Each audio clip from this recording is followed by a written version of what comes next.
சிவகங்கை மாவட்டம் சிவகங்கை நகர் மையப்பகுதியில் அமைந்துள்ள ஸ்ரீதேவி பூதேவி சமேத ஸ்ரீ சுந்தரராஜ பெருமாள் திருக்கோவிலில் உற்சவர் ராமானுஜருக்கு சிறப்பு திருமஞ்சனம் நடைபெற்றது. முன்னதாக 2 உற்சவர்கள் ராமானுஜர் சுவாமியை எழுந்தருள செய்து திருமஞ்சன பொடி, மஞ்சள், பால், தயிர், பஞ்சாமிரதம், சந்தனம், பன்னீர் உள்ளிட்ட பல வகையான நறுமண திரவியங்கள் கொண்டு சிறப்பு அபிஷேகங்கள் நடைபெற்றன. தொடர்ந்து மாலைகள் அணிவித்து சிறப்பு அலங்காரம் செய்யப்பட்டன. பின்னர் தீபதூப ஆராதனை காண்பித்து துளசியால் அர்ச்சனைகள் செய்து பஞ்சமுக கற்பூர ஆராதனை காண்பிக்கப்பட்டது.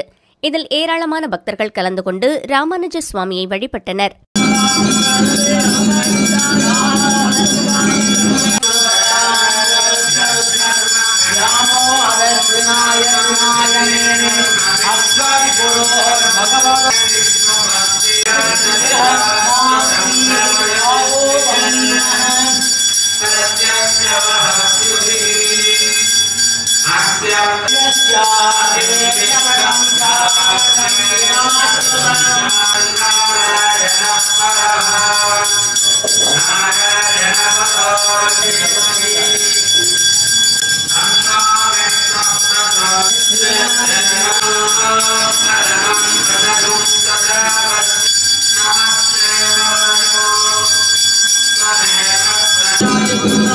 सर्वैश्य पूर्वयात्ताये सद्बुधाय